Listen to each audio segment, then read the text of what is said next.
Good evening, campers, dreamers, and babysitters. And yes, we are back with another fun filled treat for you all. We are sitting down and speaking with the director of Living with Chucky, Kyra Gardner herself. This was awesome. I was really excited when Screambox asked us if we wanted to be a part of this. Because obviously, if you guys haven't seen our review, please go check it out. But we were pretty big fans of it. We enjoyed it. And just getting to talk to a creative like her and getting to know what her process was and just kind of how she went about tackling such a beloved subject for all of us was quite a lot of fun. Luke, how you feeling? Oh man, well it was enough alone just to get the screener to be able to see this early, but then to actually get to interview was such a different animal. It was very exciting, especially when it's no secret we have a love for Chucky on the channel. So it's like being able to see the documentary and then being able to pick her brain as to someone who's so close to the franchise and grew up with the franchise in her life. Just something so interesting and it was a great interview. She had some great answers, so it was a lot of fun. Oh yeah. No, she was great. I mean, honestly, just one of the most fun and laid back people we've talked to. I think everybody's been great, but this was definitely one that even Luke and I were saying we were a little nervous about because we had to do a completely different format. So this is not going to look how we normally have it on Streamyard for you guys. And yeah, another thing too. Please forgive me. I am fighting a hell of a cold. I've been fighting one for a while. I don't cough or anything during the interview, but my voice is going to sound like this, a bit hoarse. So apologize for that. But nonetheless, still a lot of great stuff. So why don't we roll right into the interview? Alrighty. Yeah, thank you so much, Kira. This is great to have you on here. Thank you again for watching the review. Yeah. We really appreciate it. But how have things been? How's the doc going with all the early reviews so far? Oh my gosh, it's good. It's also scary because I'm like, oh, people are gonna actually like have more opinions on this now, and I have to read them. Yeah, I mean, I totally get it. Some people that we've talked to, they were like, I stay away from reviews completely, but I think it's cool that you actually go through and check them out. But to kind of just get into things here, since we only got a couple minutes here, um, when did you know you wanted to make a Chucky centric documentary? Was that something that you've always kind of been interested in? Is that something you've thought about a long time ago? Or was this like within the last couple years, you were just like, that's really where my heart's at. I want to go and do that. It originated from film school, actually. My film school, FSU, they taught a semester on documentary filmmaking. And I was not as interested in documentary filmmaking at the time, Oh, wow. but there were a few that we watched as reference films that really spoke to me. One of them was Stories We Tell. And the story was very personal to the filmmaker, and also the filmmaker was involved in the documentary itself, like being in front of the camera as well. And I didn't know that there could be a type of documentary like that. So I knew I wanted to explore something like that and have it be something that was personal to me. And at the time, I thought I would do one on what it was like to grow up with a special effects makeup artist as a dad, but that seemed a little too broad and it's way too much to cover. And so a specific like facet of my dad's career was obviously Chucky, and something that has been around my entire life. So I focused on that, and more that 7-minute documentary, The Dollhouse, was focused just like right into the family aspect of it. I had no time to talk about the franchise or anything like that. And then when the movie it opened for Cult of Chucky's premieres that year in the Mhm. film festival circuit, and it was received really well, and people really liked that aspect of it. So I was like, okay, I have 7 hours of footage already that I had to turn into 7 minutes. This definitely should be something that's a feature length. I already have a foundation to go off of. I'm just gonna like pursue this and see what happens. That's awesome. I can't believe that. See, it's 7 hours turned into 7 minutes. I couldn't even imagine that editing process. So, That's insane. and then this was like 14 hours in an hour and 45. Oh my gosh. I can't believe that. Luke, you want to jump in here? Oh, absolutely. The horror community has had so many great horror documentaries, from Crystal Lake Memories to Never Sleep Again, and then we've had Scream Queen and even Pennywise: The Story of It. Did you find it intimidating to kind of bring Living with Chucky into the horror space?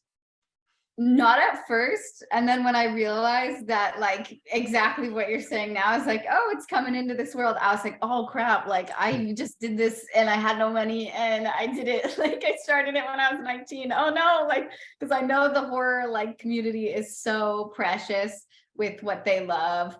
And I am a part of that community. And I was like, oh God, this is a little scary. But hopefully people like it.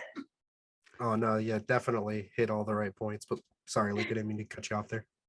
Oh no, you're totally fine. I think honestly, we've done a review on Living with Chucky, and it hits a lot of different points. So I think you've really brought something unique to the space. Oh, thank you. Yeah, that was my goal. I was like, I may not be an old white man who has been in this genre forever, but I have the young and personal perspective to add to the table. So I know I wasn't born in 1988, but I've lived through it in a different way. No, absolutely. And that's kind of for my next question, the point I wanted to ask you about. Your doc offers a unique look into the lives of like the filmmakers behind the scenes. You rarely get too personal with subjects on these kind of documentaries like Crystal Lake Memories and things, because they are trying to get through all the films as like fast as they can. And I thought it was just such a unique take that so many of your subjects were just impressed by, just like, wow, you're asking me questions that like nobody, I don't think, actually even cared about, like, having their families and things get asked about. Was that always your intent, or did that just naturally take shape as you started making the documentary? I think in a way that was always my intent, was to go the personal angle, because that's what I liked about the documentary that I had seen. But I had no idea it was going to take the shape it inevitably did.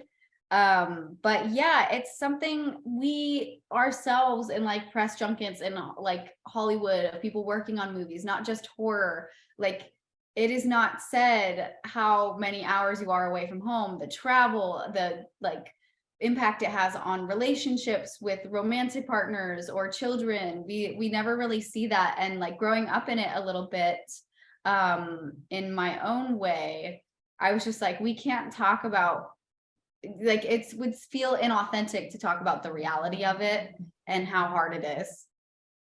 No, I love that. Like, I mean, that's honestly the highlight of the documentary, is that like final 45 minutes or so that the doc, like, I love getting into the Chucky stuff, but I know for Luke and I in our review, we highlighted that as just like, that's the heart of this. Like, that is what sets this one apart. And we really appreciated that, because like we're both fathers ourselves, new fathers. So it's something where it's like we want to get into this industry, and it's like it really hits the heartstrings there when you're like, I could miss a birthday if I do this, like, Yeah, it's, that, well, congratulations on being new dads.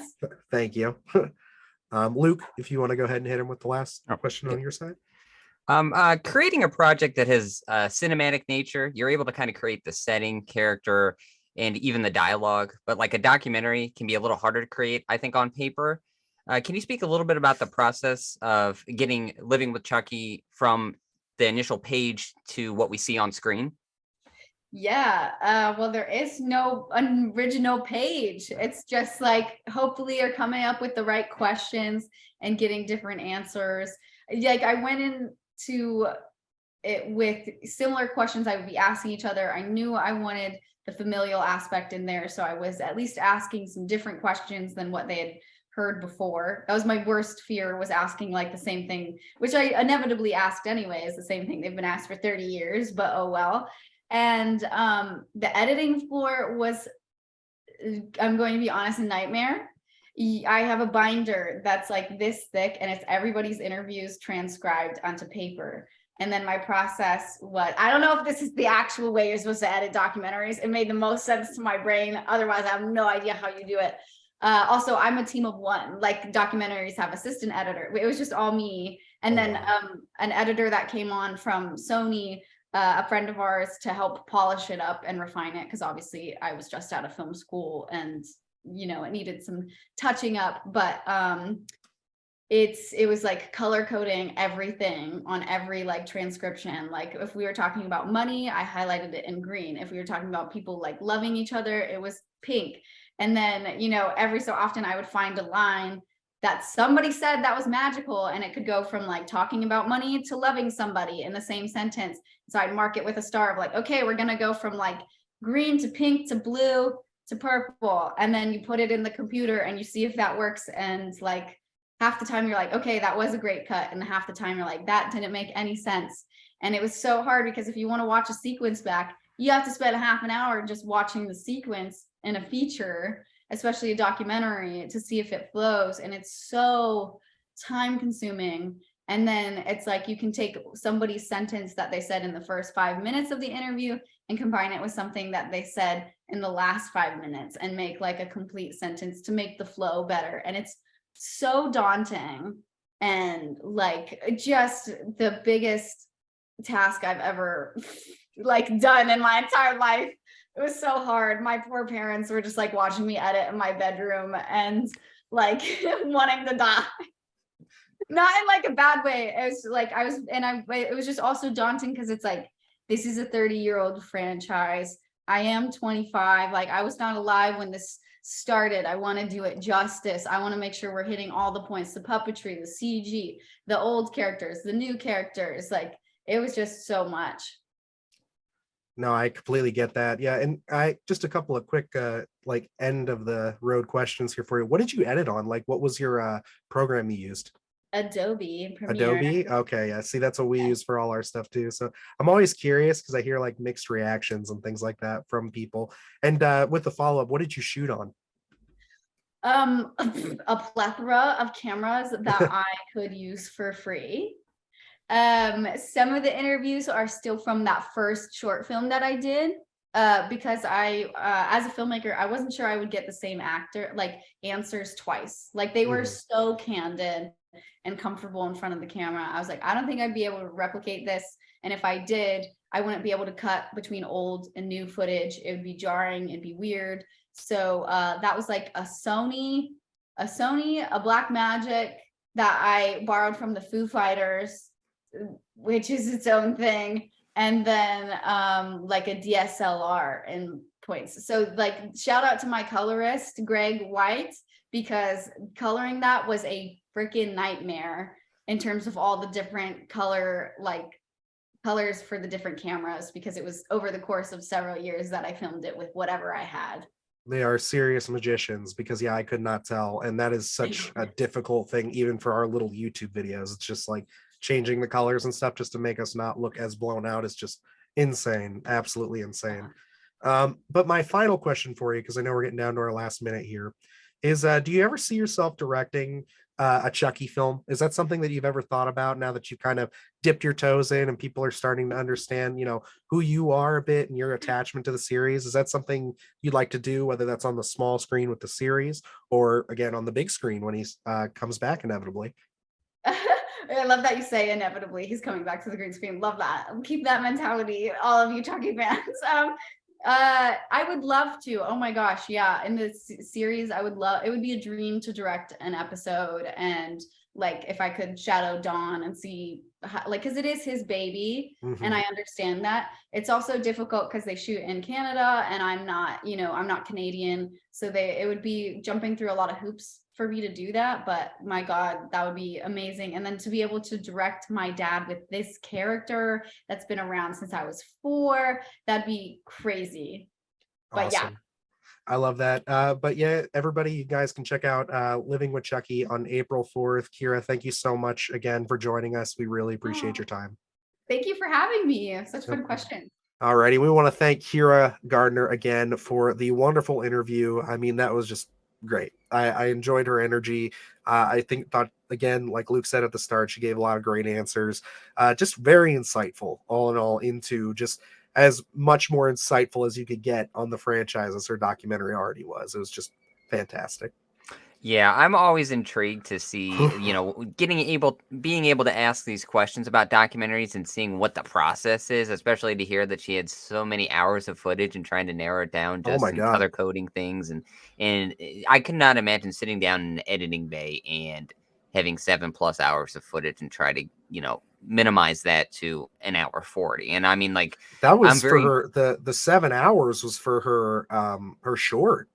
She had 14 for the doc. Oh, to is an that what hour she said? 40. Yeah, Okay. that's what she So, well, said. because That she was said she had great. taken the previous footage, right, and Oh, combined it that's with new right. That's footage. right. So I think with Um, that combined, it was yeah. 14. So So even being able just to narrow that down to an hour 40 is just like still mind blowing to know. It's like, hey, we could get a part two someday. Who knows? oh, I love it. But I mean, like just doing these video essays ourselves, like we know just on the smallest scale possible what that's like with you compile so much footage and then it just everything goes from all right, this will probably be like 15 minutes and then it turns into 45 minutes. And then you're like, well, what can I trim here? Because a lot of this is you know going on too long. But yeah, I mean, it sounds crazy. It sounds like it was a heck of a process, but the product that came out of it was just again fantastic. I mean, Luke, is this still just after I know it's been 4 or 5 days since we sat down, watched it, gave it the review? Is this still your favorite horror doc at the moment?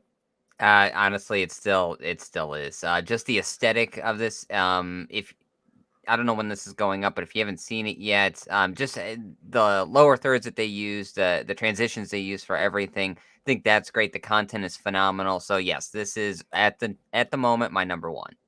Yeah, no, I definitely would say this is top five material easily. I mean, I'd have to really go through and think about it. I think Crystal Lake Memories for me, but again, my Jason nostalgia, my Friday the 13th nostalgia gets me there.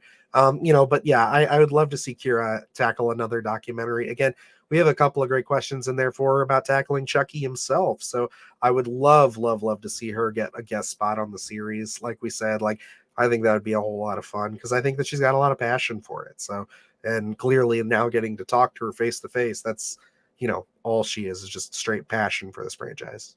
Absolutely. She seems like someone that really wants to expand upon, the horror franchise, potentially starting with Chucky here, and then who knows where her career goes. But I'm very intrigued to see where that goes, and hopefully we get to talk to her again. I hope so too. Alrighty, guys, that's going to wrap us up here for our interview with Kyra Gardner. Thank you so much for watching. And remember, Living with Chucky is coming to Screambox exclusively on April 4th. So get your subscriptions. I'll have a link down there below to the website so you guys can get them. And check this thing out. It is one you will not want to miss if you are a horror fan in general. You don't even have to be a Chucky fan, I think, to find something to love in this doc. It has a lot of heart to it. So definitely check that out. And we have a lot of great content on the channel right now. Of course, our review for Living with Chucky. If you want to know our in-depth thoughts, we talked about it for 15-20 minutes on there. And then, of course, we got a lot of other great stuff on the way. Reviews, all kinds of things. We're heading right into April here shortly. So that's Evil Dead month, baby. So, not too long now until we get to feast our eyes on Evil Dead Rise. I'm very excited for that. So Anticipation's killing us.